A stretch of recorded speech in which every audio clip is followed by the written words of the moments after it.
KPU tidak mempercepat ataupun KPU tidak memperpendek masa jadwal pendaftaran peserta pemilu presiden dan wakil presiden ketika KPU menghitung mundur sesuai dengan norma-norma yang ada di dalam undang-undang pemilu tersebut, maka didapatilah angka atau tanggal 10 sampai dengan tanggal 16 Oktober 2023.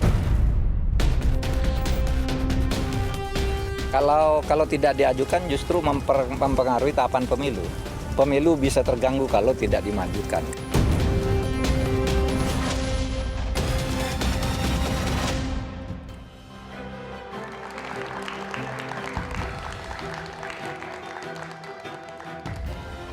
Komisi Pemilihan Umum (KPU) berencana memajukan masa pendaftaran calon presiden dan calon wakil presiden. Awalnya pendaftaran Capres dan Cawapres dijadwalkan pada 19 Oktober hingga 25 November 2023. Namun, Komisi Penyelenggara Pemilu ini berencana memajukan masa pendaftaran jadi 10 hingga 16 Oktober 2023. KPU beralasan ini dilakukan agar pemungutan suara Pilpres dan Pemilu Legislatif bisa dilakukan secara bersamaan. Usulan KPU ini menyisakan pertanyaan, karena seharusnya KPU bisa membuat aturan tentang pencalonan tak lama setelah Perpu Pemilu disahkan menjadi undang-undang, bukan menjelang tahapan pencalonan. Ada kesan rencana mengubah aturan masa pendaftaran ini dilakukan secara mendadak dan tanpa persiapan yang matang. Benarkah usulan KPU ini murni karena masalah teknis atau jangan-jangan ada motif politik? Inilah satu meja di forum, pendaftaran Capres Cawapres dipercepat, teknis atau politis?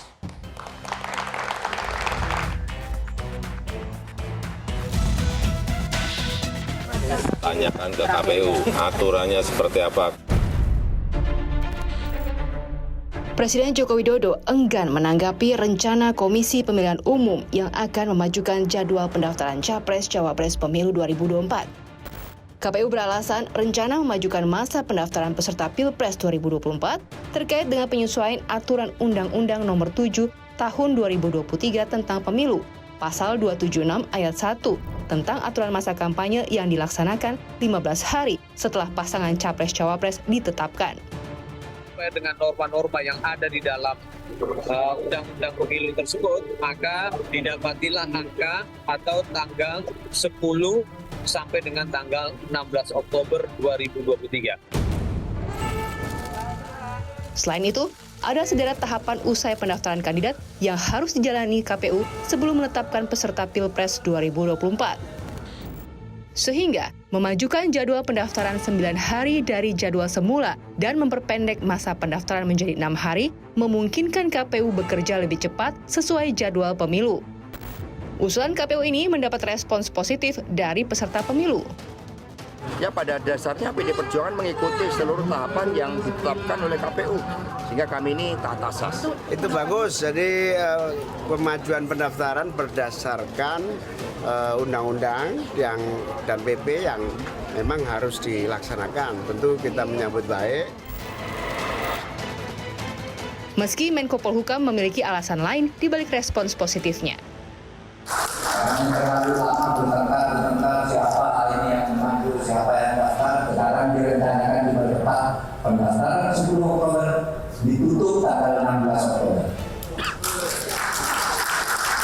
6 hari aja, paling ribut-ribut.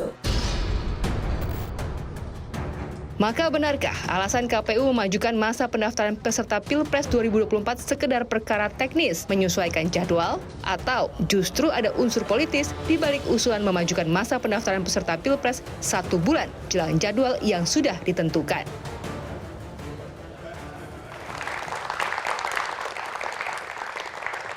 Rencana KPU memajukan pendaftaran Capres dan Cawapres telah memicu spekulasi politik. Ada yang mengatakan ini urusan teknis, tapi juga ada yang mengatakan ada unsur politik di balik itu. Di studio telah hadir Komisioner KPU Idam Holik. Malam, Mas Idam Holik. Malam. Kemudian di sebelah kanan saya ada Ketua Komisi 2 DPR Ahmad Doli Kurnia. Malam, Bang Doli. Assalamualaikum warahmatullahi Di wabarakatuh. sebelah kiri saya ada pakar hukum tata negara Ferry Amsari dan pengamat politik Adi Prayetno, dan melalui sambungan Zoom ada anggota Dewan Pembina Perludem Titi Anggreni. Malam, Mbak Titi. Selamat malam Mas Budiman semua. Tenang ya. Oke, Mas Idam, ada pertanyaan terlebih dahulu. Ini sebetulnya percepatan ini kalau rasional dari KPU sebabnya karena apa sebetulnya? Dipercepat pendaftarannya itu. Sebenarnya diksi percepatan itu adalah diksi yang tidak tepat. Yang tepat? Ataupun diksi dimajukan itu juga tidak tepat. Tidak tepat. Yang tepat adalah disesuaikan dengan aturan yang berlaku. Oke. Bahkan kalau kami merujuk pada pasal 226 ayat 4 Undang-Undang Nomor 7 tahun 2017, masa pendaftaran bakal pasangan calon presiden dan wakil presiden paling lama dibuka 8 bulan sebelum hari pemungutan suara. Oke. Nah, hari ini 5 bulan menuju hari pemungutan suara. Kalau kami merujuk pada pasal itu apa enggak lebih heboh lagi? Tapi tentunya kami dalam menyusun rancangan jadwal ini, kami mempertimbangkan efektivitas manajemen tahapan pemilu. Ya, dan kebetulan pasal 276 ayat 1 Undang-Undang Nomor 7 tahun 2017 telah diubah ya menjadi pasal 276 ayat 1 Undang-Undang Nomor 7 tahun 2023 yang dimana 15 hari sebelum masa kampanye dimulai pasangan calon harus sudah ditetapkan. Nah, berangkat dari hal tersebut kami menghitung mundur sesuai dengan norma-norma yang berlaku, misalkan berapa lama kami harus menyelesaikan verifikasi administrasi, berapa lama kami harus memberikan kesempatan kepada pasangan calon untuk memperbaiki administrasinya, berapa lama pasangan calon kami berikan kesempatan untuk melakukan penggantian misalnya kalau terjadi. Jadi semata-mata karena undang-undangnya memang mengharuskan KPU menyesuaikan diri. Karena alasan undang-undang, bukan alasan yang lainnya. Bukan alasan yang lain. Nah, itulah kenapa saya protes. Tapi kenapa baru sekarang? Kan perpunya atau undang-undang disahkan sejak bulan Maret atau April. Kenapa baru sekarang? Justru kami mempertimbangkan efektivitas tahapan. Karena masalahnya sebelum-sebelum itu banyak sekali tahapan-tahapan yang harus diselesaikan. Dan kita tahu bahwa dalam proses penyelesaian sebuah aturan teknis dalam penyelenggaraan pemilu, pasal 75 ayat 4, KPU harus melakukan proses konsultasi. Dan bahkan tidak hanya sampai pada konsultasi pada pembentuk undang-undang, tapi kami juga harus melakukan rapat harmonisasi. Dengan pemerintah juga? Dengan Kementerian Hukum dan HAM. Sampai di mana sekarang posisi PKPU itu? Kami sudah menyelesaikan uji publik pada tanggal 4 September 2023. Yang hasilnya? Yang hasilnya seperti yang kita ketahui hari ini bahwa kami dalam uji publik tersebut mengusulkan rancangan jadwal pendaftaran bakal pasangan calon presiden dan wakil presiden, rencananya kami usulkan untuk dikonsultasikan nanti mulai tanggal 10 sampai dengan tanggal 16 Oktober 2023. Itu baru usulan. Baru usulan? Baru usulan yang akan kami bawa ke dalam forum rapat konsultasi dengan pembentuk undang-undang, dalam hal ini DPR dan pemerintah. Oke, baik. Saya ke Mbak Titi Anggreni dari Perludem. Uji publik telah dilakukan dan ada penyesuaian peraturan KPU ini sesuai dengan undang-undang. Perludem sudah mengkritisi atau sudah memberikan pandangannya soal penyesuaian pendaftaran bakal capres ini, Mbak Titi? Terima kasih Mas Budiman. Sebenarnya penyesuaian jadwal itu sudah kita ketahui ketika Perpu terbit Desember 2022. Karena adanya klausul yang tadi disebut pasal 276 ayat 1, kami memperkirakan dua kemungkinannya. Yang pertama adalah perubahan jangka waktu pencalonan yang semula 19 Oktober sampai 25 November. Apakah dia akan menjadi lebih maju karena ada perubahan jeda antara DCT Pilpres dengan masa kampanye yang semula hanya 3 hari berubah menjadi 15 hari. Jadi DCT Pilpres harus ditetapkan 15 hari sebelum dimulainya masa kampanye. Sehingga konsekuensinya dua, pencalonannya lebih maju atau yang kedua masa kampanyenya yang mundur begitu. Tetapi memang KPU ini yang agak di luar dugaan, perubahannya itu lama dilakukan. Karena KPU yang sekarang langgamnya itu agak berbeda Mas Budiman. Karena kalau sejak 2004 rincian program dan kegiatan seluruh tahapan pemilu itu dikonsolidasi dalam satu peraturan. Jadi kita itu bisa tahu langsung dari awal kapan pendaftaran, kapan verifikasi administrasi, kapan verifikasi faktual, dari sejak peraturan tentang tahapan program dan jadwal dikeluarkan. Tapi KPU yang sekarang itu memisahkan antara tahapan dan jadwal dengan program. Jadi program-program itu diatur di dalam peraturan KPU yang mengatur tahapan.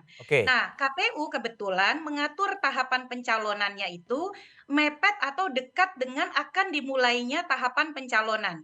Sementara peraturan babonnya yang mengatur tahapan dan jadwal yang umum yang dimulai tanggal 19 Oktober sampai 25 November sampai hari ini belum berubah. Dan kita itu kan selalu menyosialisasikan tahapan kepada publik bahwa pencalonan Pilpres akan dimulai 19 Oktober sampai 25 November, lalu masa kampanye pada tanggal 28 November, padahal sudah ada undang-undang yang secara teknis akan membawa implikasi pada tahapan yang tadi.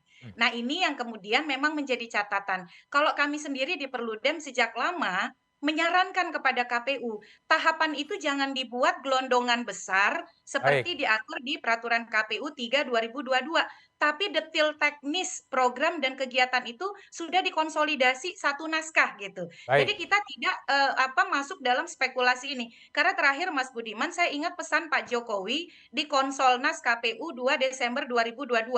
Kalau tidak hati-hati dengan yang teknis, itu bisa jadi politis. Itu pesan beliau ketika di acara KPU begitu. Baik, Mbak Titi, makasih. Bang Doli, kalau dari Komisi 2 DPR, apakah juga sudah memberikan pandangan apakah terhadap rencana KPU menyesuaikan ya jadwal KPU sesuai dengan undang-undang?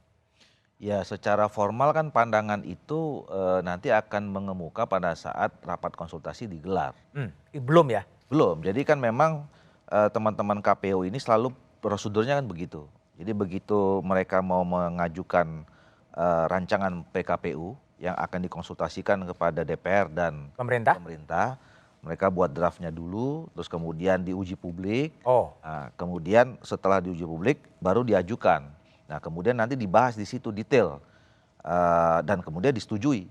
Baru nanti kemudian diundangkan. Jadilah terbit peraturan. Nah, jadi sebetulnya kalau dari segi kami ya di Komisi 2, dari pada saat kita menyetujui Perpu itu menjadi undang-undang, jadi Undang-Undang 7 2017 diterbitkan Perpu oleh pemerintah, dibahas kemudian di DPR, terbit menjadi Undang-Undang Nomor 7 Tahun 2023. Kami juga sudah tahu bahwa akan ada penyesuaian, perubahan pendaftaran itu. Nah, dan memang selama ini apa yang dilakukan oleh KPU pada saat mau diterbitkan PKPU itu baru kemudian ya kasarnya diramein dulu lah. Warming up lah ya. Di warming up dulu. Nah ini makanya disampaikan karena memang mau dibahas. Jadi uji publiknya melalui media massa termasuk forum ini ya? Ya, terima kasih banyak. Tapi Bang Doli, kalau aku dengar dari Pak Mahfud mengatakan juga mengajukan opsi pendaftarannya 19-24 Oktober. Nah, saya kemudian begitu kemarin teman-teman ini menyampaikan ke publik 10 sampai 16 di rancangannya itu, saya diskusi secara informal. Ini satu-satunya opsi atau tidak? Nah, ternyata ketika disimulasi bisa ketemu ada dua opsi, 10 sampai 16 dan 19 sampai 24 itu, dengan catatan masa-masa yang selama ini agak lega gitu ya, misalnya masa verifikasi, kemudian tes kesehatan, nanti kemudian masa penggantian yang selama ini kalau 10-16 itu kan nanti antara 10 sampai ke tanggal 13, kan panjang. Nah, secara teknis itu memang memungkinkan. Ini yang saya dapat dari teman-teman KPU. Jadi kalau misalnya pasangan calonnya cuma 2-3, itu kan verifikasinya nggak terlalu rumit, nggak panjang gitu loh. Jadi mungkin verifikasi internalnya selama teman-teman KPU ini sanggup, ya nggak ada masalah. Nah, saya kira begini, makanya saya senang ketika misalnya ada dua opsi. Artinya dimungkinkan juga nanti di dalam pembahasan kita di rapat konsultasi itu lebih detail kita menanyanya dan ada opsi-opsi lain. Opsi lain. Ya, biasanya kalau udah ada muncul opsi kedua bisa ada opsi yang lain-lain kan. Nanti yang mungkin jadi pembahasan. Tapi kan tidak akan mengganggu 14 Februari kan. Nah, yang paling penting itu adalah tidak mengganggu tahapan keseluruhan. Tahapan keseluruhan itu apa ya? Pakemnya itu kan 14 Februari. Kampanye 75 hari, yang kemudian konsekuensi dari penyesuaian undang-undang ini tanggal 3 November itu sudah harus DCT untuk dipilek, dan tanggal 13 itu sudah ketahuan siapa pasangan capres dan cawapresnya. Baik, tapi tetap memunculkan pertanyaan di publik apakah ini urusannya semata-mata teknis atau penyesuaian karena undang-undang atau ada dimensi politik, kita bahas setelah jeda berikut ini.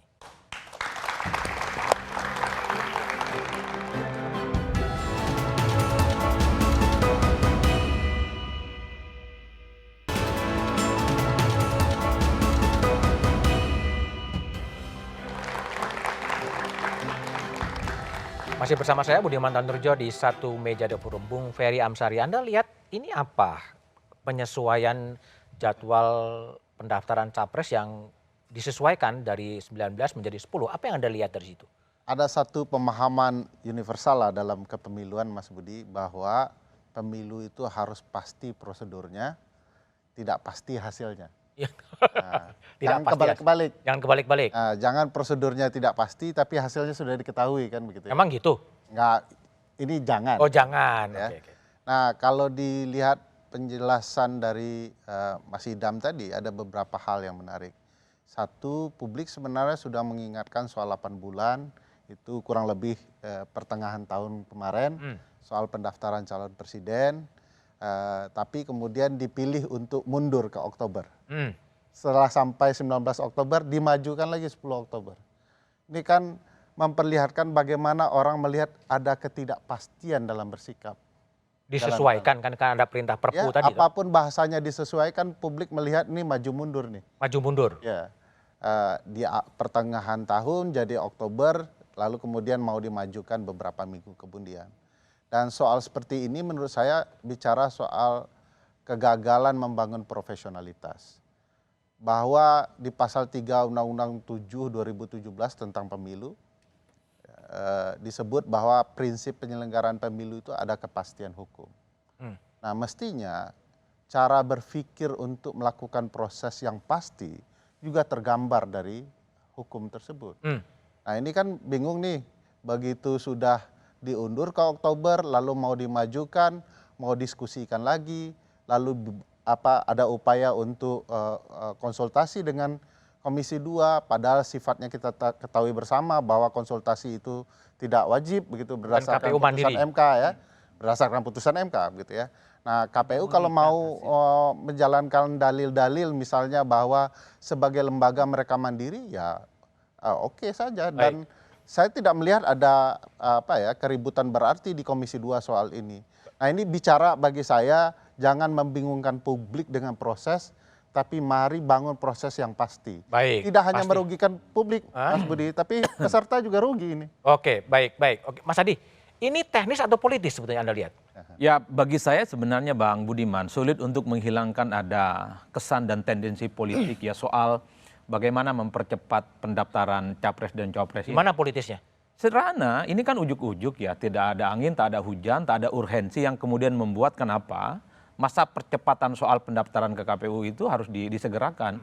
Mestinya ada sesuatu yang extraordinary crime, misalnya soal COVID, nggak punya anggaran, KPU tidak siap. Tapi kan semuanya selesai persoalan itu. Ya politisnya di mana menurut bacaan Anda? Ya, ini dipercepat, seakan-akan ini ada upaya-upaya untuk menghambat calon tertentu misalnya soal menghambat calon tertentu. Mungkin kan saat ini ada uji materi soal ambang batas syarat capres dan cawapres minimum ke MK belum diumumkan. Kalau ini dipercepat itu artinya maksudnya apa mengganjal calon tertentu itu? Ya kan ada misalnya upaya-upaya untuk memajukan Mas Gibran sebagai kontestan di 2024 sebagai cawapres. Sampai saat ini MK belum memutuskan. Itu artinya apa? Orang-orang yang menginginkan Gibran ini untuk bisa maju, ini agak sedikit kesulitan karena ini dipercepat proses pendaftarannya di KPU. Beda ceritanya kalau pendaftaran itu tanggal 19 sampai 25 November. Ada rentang waktu yang masih bisa di-maintain, ada harapan pihak-pihak yang tertentu supaya Gibran bisa maju. Dan dampak politisnya sebenarnya Bang Budiman, ini kan mengharuskan PDIP dan Gerindra tentu saja harus gerak cepat. Di tengah mereka sampai saat ini belum menentukan siapa soal. Betul. Ini yang saya sebut sebagai ini KPU bermanuver sangat agresif. Bermanuver sangat agresif. Oke, sebentar ya. Bung Idam, ini apa spekulasi atau apa ya? Spekulasi dari Bang Adi ini cukup harus dijawab nih. Bermanuver sangat progresif dan ada pertimbangan-pertimbangan politik. Jawaban Anda? Kami dalam bekerja harus memenuhi standar logika hukum. Bukan logika dalam perspektif retorika para sopis. Ya, jadi apa yang kami susun hari ini justru kami memenuhi prinsip berkepastian hukum. Yang tadi Bang Peri mengatakan bahwa kami ini nggak profesional. Mesti diingat pasal 6 ayat 3 huruf A. Peraturan DKPP nomor 2 tahun 2017, profesionalitas itu terdiri satu, berkepastian hukum. Kami merujuk pada pasal 276 ayat 1 Undang-Undang. Mas Budi, kalau pasti hukumnya harusnya sudah dibahas lama ini. Oke. Ya, itu pertanyaan tadi awal. Kenapa dibahasnya sekarang gitu? Mesti diingat, kami melakukan proses legal drafting tidak hanya satu peraturan. Banyak sekali peraturan-peraturan KPU. Baru kemarin kami menyelesaikan peraturan tentang kampanye, dana kampanye. Ya. Tapi nggak ada pertimbangan tadi, spekulasi dari Adi Prayitno bahwa ini ada menghambat calon tertentu atau mendorong calon tertentu, lebih politik yang agak berbahaya sebetulnya itu. Dalam demokrasi, perbedaan sebuah pendapat itu wajar. Tapi kita mesti ingat harus kembali kepada aturan yang berlaku. Itu. Kalau retorika ini dibangun pada sesuatu hanya common sense saja atau praduga saja atau prejudice, saya pikir nggak bagus juga demokrasi ini. Kami menyusun ini ada pasal-pasal yang melandasi kami. Misalnya pemeriksaan kelengkapan administrasi paling lama 4 hari. Verifikasi administrasi sekian hari, perbaikan sekian hari, penggantian bakal pasangan calon sekian hari. Jadi ketika kami mengusulkan 10 sampai 16 Oktober, setelah itu diikuti dengan pemeriksaan atau verifikasi yang lainnya, itu sudah ada landasan-landasan pasalnya. Oke, baik. Jadi Mbak tidak sekedar common sense. Oke, Mbak Titi, jadi ini kalau Ferry tadi mengatakan ada tahapan-tahapan yang menjadi tidak pasti ya. Tidak pasti dan akan berpengaruh pada kredibilitas dari KPU dan publik, mungkin juga segera butuh kepastian sebetulnya pendaftarannya kapan. Tadi lihatnya gimana? Iya, ini memang jadi problem Mas Budiman karena KPU itu mengatur detil jadwal program kegiatan itu di peraturan KPU tahapan yang penyusunannya itu saling menunggu urutan satu-satu. Jadi mengatur kampanye dulu, mengatur dana kampanye dulu, baru mengatur pencalonan presiden.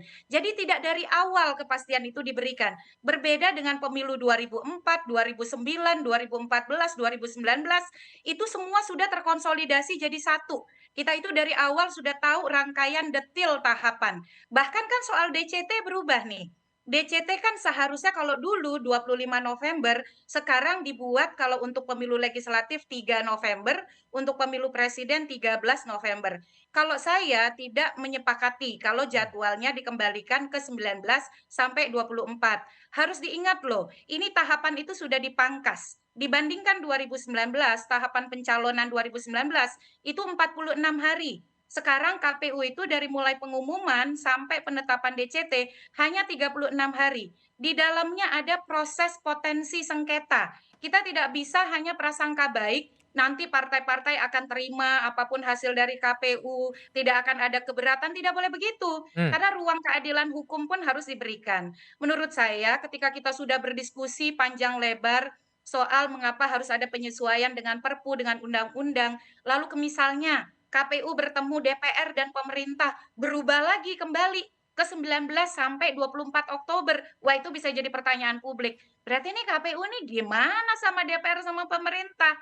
Kok sudah misalnya banyak argumen dan juga logika yang masuk akal, tiba-tiba kok berubah ketemu DPR gitu. DPR itu kan isinya partai-partai politik. Ini maaf saja Bang Doli ya, kita juga harus menjaga emosi dan prasangka publik.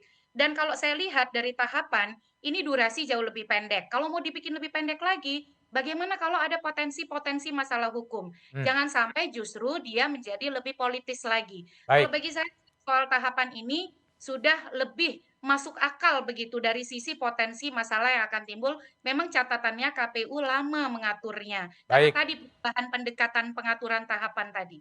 Bang Doli, ke Bang Doli dulu ya. Bang Doli gimana? Respon dari Mbak Titi, jadwal dianggap disesuaikan dengan undang-undang lah.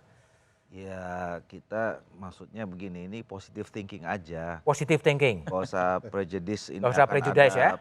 Permainan partai politik dan segala macam. Satu, yang namanya rapat konsultasi itu perintah undang-undang. Perintah undang-undang. Ya KPU atau Bawaslu dan DKPP ketika mereka membuat peraturan sendiri masing-masing, itu harus dikonsultasikan dengan DPR dan pemerintah. Memang tidak ada kewajiban gitu loh ya. Nah jadi itu sesuatu yang memang harus dikerjakan. Nah dan tadi kan saya cuma bilang aja ada 1914 itu opsi yang kedua muncul, bukan kita yang minta, gitu loh. Ya kan kita kan juga harus berpikir bahwa ada tidak alternatif lain, karena publik kan harus dijelaskan juga. Betul, rasionalitasnya. Ya kan? Rasionalitasnya apa. Dan kemudian tadi juga kalau bicara tentang partai politik ya, nah partai politik ini sebagai kontestan kan juga sebetulnya punya kepentingan, ya kan, untuk mengetahui apa alasan-alasan memajukan dan segala macam itu, walaupun kita udah tahu sebenarnya bahwa akan ada penyesuaian gitu. Jadi saya kira dan ini ya, kalau dibandingkan dengan 2004, 2009, 2004, ini yang membuat berbeda itu kan ketika di tengah-tengah ada Perpu terbit. Oh, itu faktor ya? Iya kan, yang membuat ini berubah, yang kenapa sekarang ini kita jadi berdebat kan karena teman-teman di KPU ini menyesuaikan karena ada Perpu yang datang kemudian tiba-tiba di tengah. 7. Nah, kenapa Perpu itu ada? Ya karena memang kita situasinya berubah. Waktu itu provinsi kita nambah. Oh, Papua. Jadi harus disesuaikan semua gitu loh. Oke. Jadi memang publik selalu bertanya-tanya ya, kalaulah kemudian ini berubah-ubah, bagaimana dengan kredibilitas dari lembaga KPU? Saya akan memberikan tanggapan dari Ferry dan dari Bang Idam untuk menjawab ketika jadwal itu berubah setelah jeda berikut ini.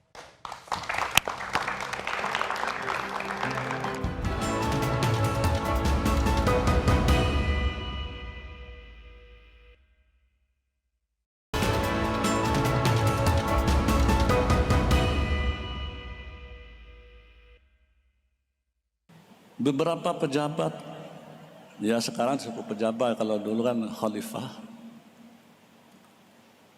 Khalifah itu sebenarnya lebih, kekuasaannya lebih besar lagi dari seorang presiden.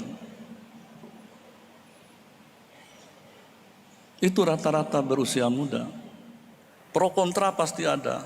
Nah termasuk tadi masalah usia, batas minimal. Saya sekali lagi tidak bermaksud, karena belum putus ya, belum putus ini. Insya Allah pemeriksaannya sudah selesai, tinggal nunggu putusan. Itu adalah pernyataan dari Ketua Mahkamah Konstitusi dalam satu seminar di Semarang yang menyinggung soal pemimpin muda dan juga putusan soal batas usia itu segera akan diputuskan. Bung Ferry, apa yang Anda baca dari pidato atau seminar dari Ketua Mahkamah Konstitusi yang menyinggung soal pemimpin muda dan segera akan diputuskan sebetulnya? Ya, pertama kan perkara itu sedang disidang. Oke. Dari perspektif etik peradilan tidak patut hakim bicara sesuatu yang kemudian di seminar ini kan? Ya, enggak, termasuk seminar belum diputus, belum bisa dibahas kan? Yang nggak patut yang mana? Bilang bahwa pemimpin muda biasa saja. Iya. Karena dalam kaidah Islam katanya khalifah pun banyak muda-muda. Mungkin kita tidak bantah itu, tetapi cara kemudian memberikan kode politis kemana-mana itu membuat bingung orang banyak. Ya. Apakah ini makna, ini kode politik ya? Bagi saya iya. Kalau belum ada putusan lalu kemudian itu disampaikan ke publik bahwa ini tidak berkaitan dengan putusan, walaupun ada persidangan, ya itu kan bahasa yang konyol bagi saya. Dia merasa tidak perlu dikaitkan, tetapi memang ada persidangannya. Nah, ini semacam tanda-tanda apakah kemudian ini putusan MK akan mengabulkan.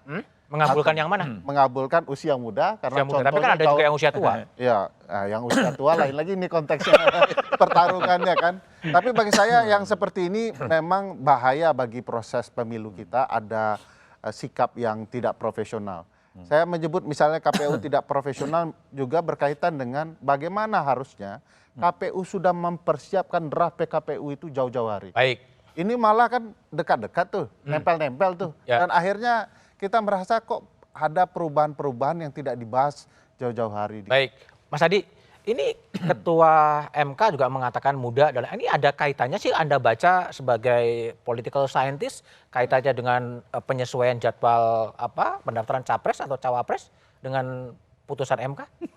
Ya saya kira memang di dunia politik itu tidak ada yang lahir dalam ruang hampa. Oh. Jadi segala apapun itu pasti ada mutual interesting ya. Jadi misalnya apa? Saya membaca ini kan orkestrasi politik kita menuju 2024 kan penuh dengan ruang-ruang gelap sebenarnya. Yang dirijen siapa?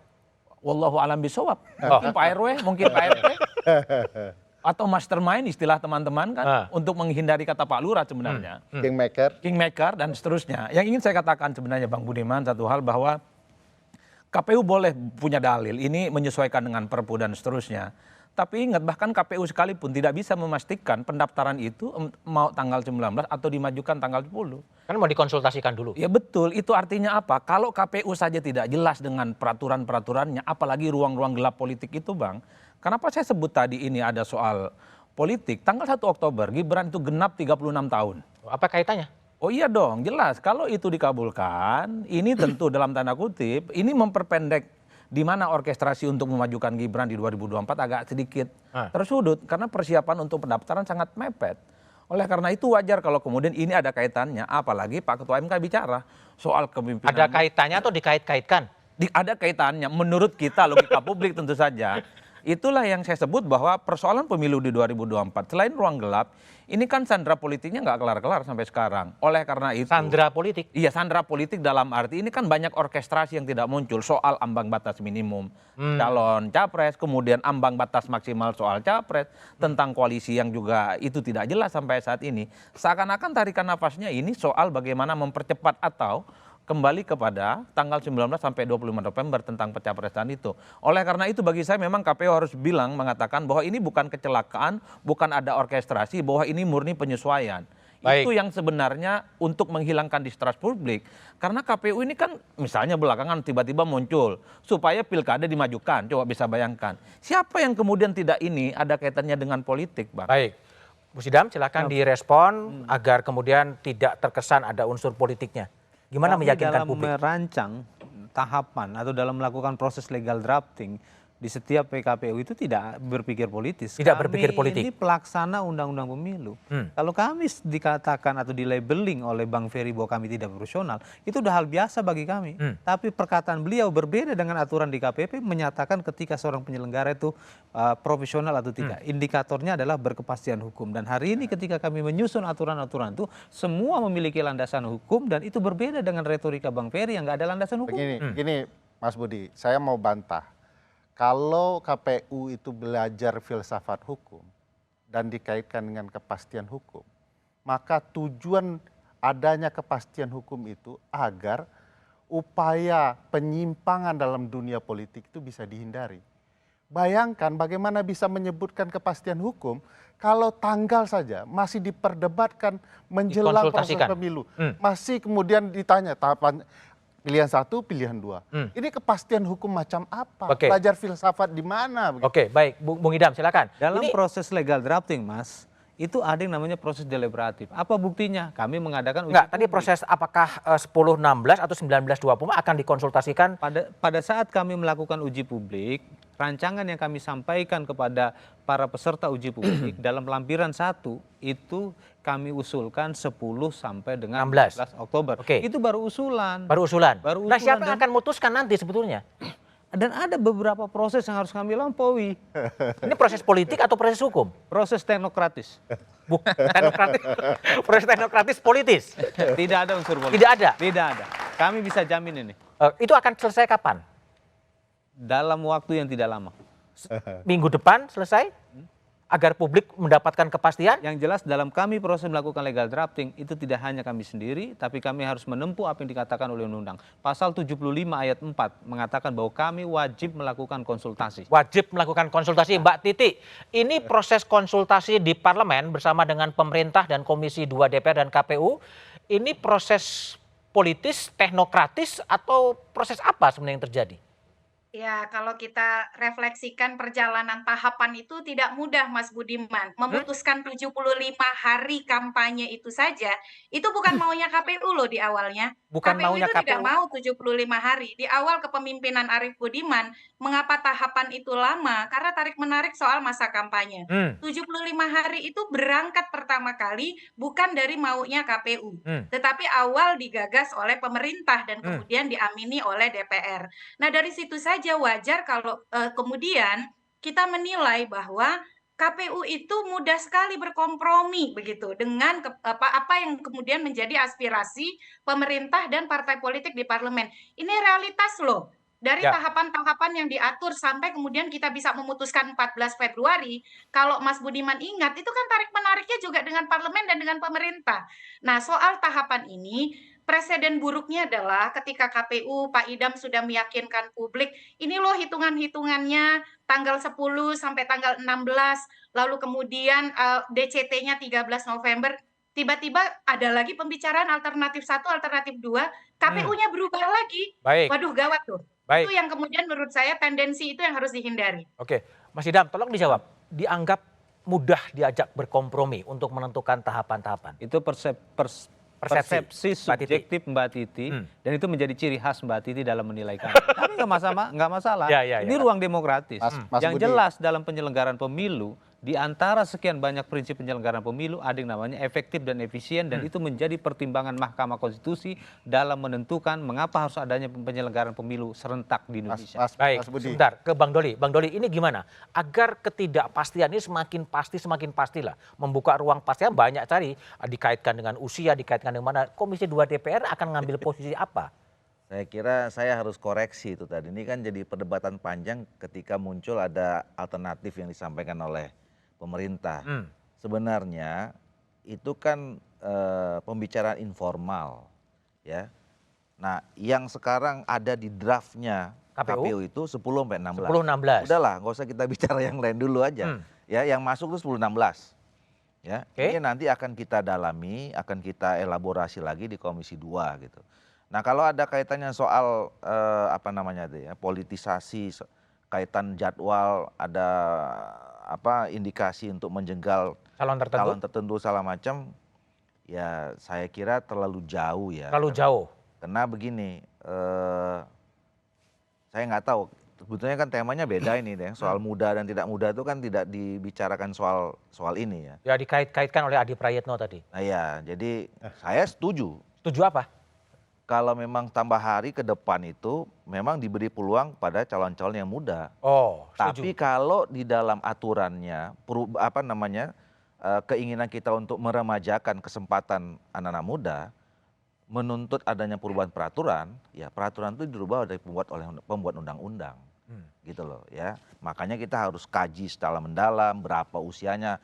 Jangan-jangan kalau kita mau maju tidak 35, mungkin 25 kan bisa gitu kan. Ini soal batas usia calon presiden ya? Iya, artinya itu harus ada dasar akademik yang dikaji secara mendalam, elaborasi, ada konsultasi publik dan macam-macam. Gitu. Ya udah, sebaliknya dikembalikan kepada DPR dan pemerintah aja batas usia itu ya. Begitu. Tapi memang kemudian kontroversi soal penyesuaian jadwal ini memang akan ada pihak yang diuntungkan, ada pihak yang dirugikan. Lalu siapa yang akan dirugikan dan siapa yang akan diuntungkan dari penyesuaian jadwal ini? Jawabannya setelah berikut.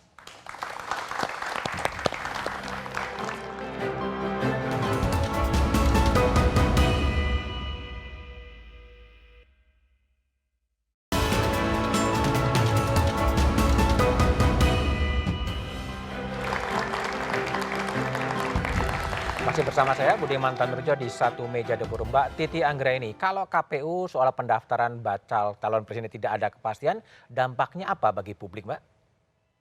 Ya, pasti adalah keraguan terhadap integritas penyelenggara dan yang paling buruk adalah integritas penyelenggaraan pemilu.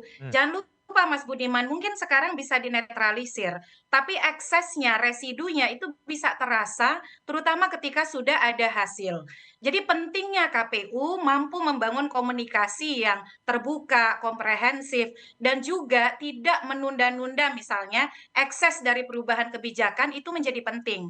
Termasuk tadi ya soal kalau dianggap subjektivitas, minimal kontrol publik itu berjalan. Baik. Misalnya saja subjektivitas soal keterwakilan perempuan ternyata diamini sebagai sesuatu yang terbukti secara hukum oleh Mahkamah Agung, kan dikabulkan Pak Idam uji materi kami. Mudah-mudahan Pak Idam segera melaksanakan putusan MA soal keterwakilan perempuan ya untuk KPU. Jadi itu yang penting Mas Budiman, kepastian, kemampuan komunikasi yang terbuka, komprehensif, dan juga bagaimana kemudian meyakinkan KPU itu mandiri di dalam mengambil keputusan. Baik, Mbak Titi, makasih. Mas Adi, kalau bagi partai politik yang termasuk sekarang juga belum ada bakal calon wakil presiden ya, ini penyesuaian jadwal ini akan berdampak, mereka akan lebih cepat kan sebetulnya? Pastinya mereka itu harus gerak cepat, tak ada pilihan lagi. Karena kalau kita hitung dari sekarang sampai pendaftaran tanggal 10 misalnya, itu tidak lebih dari 1 bulan. Oleh karena itu, di tengah ketidakpastian soal siapa cawapresnya Ganjar, soal cawapresnya Prabowo Subianto, tentu mereka ini akan berpikir bagaimana memaksimalkan ruang yang cukup sempit ini, tentu untuk memenangkan pertarungan bagi mereka kan. Nah yang paling penting sebenarnya, kalau KPU tidak mau disebut ada intervensi politik gampang diacak-acak misalnya, oleh elit-elit tertentu dan kepentingan partai, sederhana bahwa pemangkasan ini tujuannya adalah untuk memperpanjang masa kampanye. Jangan 75. Jadi sisa waktu yang terpotong itu dihibahkan supaya masa kampanye jangan 75, tapi 85 hari. Syukur kalau lebih dari itu semua. Ini bisa jadi tukar tambah kepada KPU supaya tuduhan-tuduhan politis, ruang gelap itu bisa dinetralisir. Tapi tanpa itu semua, saya kira tuduhan-tuduhan ini akan terus mengerucut, Bang. Karena memang sejak awal KPU ini kan seakan-akan main dalam satu tarikan nafas dan orkestrasi dari kepentingan politik tertentu. Orkestrasi kepentingan, dia Mas Idam akan jawab. Bung Ferry, jadi ini sebenarnya kalau dikonstitusikan KPU itu kan lembaga yang mandiri ya? Ya. Tapi kan dalam prakteknya kan kemudian harus gotong royong atau bernegosiasi gitu dengan pemerintah dan di Komisi 2 DPR. Ya, bahasa Mas Budi lebih halus dari soal diacak-acak itu ya, sebagai lembaga independen. Sulit meletakkan posisi KPU sebagai lembaga independen kalau proses pemilihannya amat bergantung dengan peserta pemilu. Baik yang ada di pemerintah maupun yang ada di... Ya undang-undang kan memang gitu. Ya harusnya kita melihat harus ada konsep bagaimana mencegah itu. Salah satunya misalnya tidak perlu konsultasi dengan Komisi 2 kalau itu memang adalah kewenangan KPU. Undang-undang kan boleh bilang gitu? Iya, kan tidak wajib. Dipastikan oleh dan ditegaskan oleh putusan MK. Putusan MK itu sifatnya final and binding. Bagi saya, lucunya KPU itu merasa paling objektif tetapi tidak masuk akal. Misalnya bicara efektif, efisien, bagaimana orang bisa menjalankan proses efektif dan efisien kalau pembahasannya di akhir-akhir.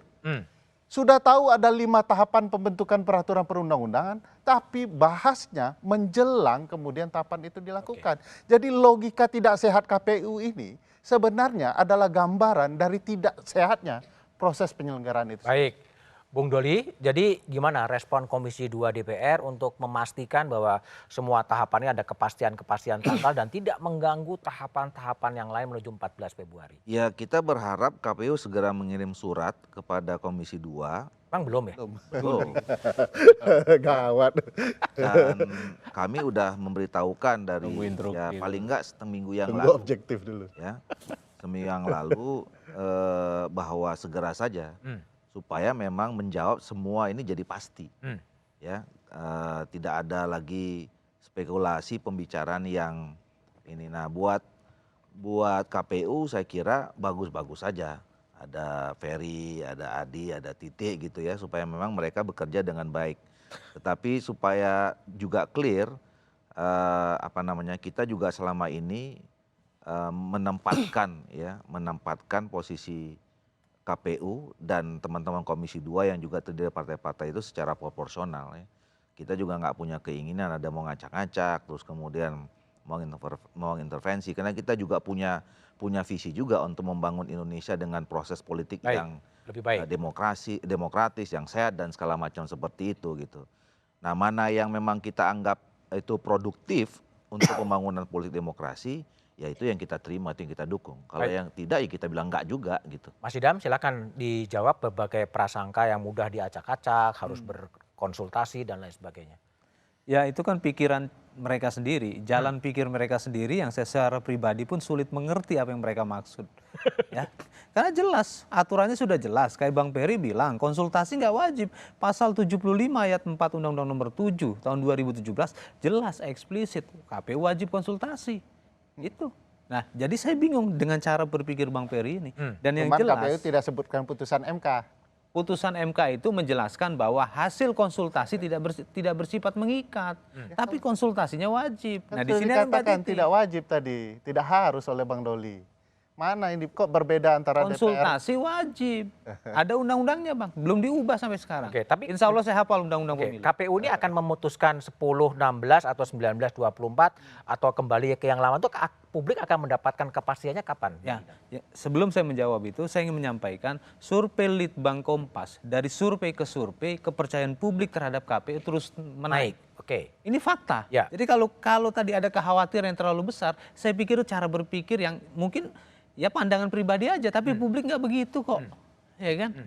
Nah, terkait dengan apa yang tadi disampaikan, yang jelas 10 sampai dengan 16 Oktober itu adalah rancangan yang kami sampaikan dalam forum uji publik. Kalau hari ini kami masih membahas pada persoalan jadwal pendaftaran presiden ini, inilah di mana KPU melakukan ekstensi uji publik. Itu. Dan yang jelas ada tahapan-tahapan selanjutnya yang harus kami tempuh. Dan itu kapan akan kira-kira publik bisa mendapatkan kepastian kapan pendaftaran bakal calon presiden akan dimulai? Dalam waktu yang segera. Itu saja sudah tidak pasti. Oke, baik. Jawabannya sangat politis soalnya. Sangat politis. Mestinya hitam putih besok atau lusa, kan enak. Oke, baik Mbak Titi, makasih Mas Idam, Bang Doli, Bang Ferry, dan Mas Adi Prayitno. Wacana percepatan pendaftaran calon presiden dan wakil presiden telah memicu polemik baru. Komisi Pemilihan Umum perlu segera memberikan penjelasan kepada publik latar belakang wacana tersebut. Wacana itu harus segera diputuskan agar ada kepastian penyelenggaraan pemilu. Perubahan jadwal pemilu bisa berdampak pada kredibilitas dari pemilu itu sendiri. Demikian Satu Meja The Forum malam ini. Tetap saksikan Kompas TV untuk mengupdate informasi terkini seputar pemilu. Hanya di Kompas TV, independen terpercaya. Sampai jumpa pekan depan, selamat malam dan terima kasih.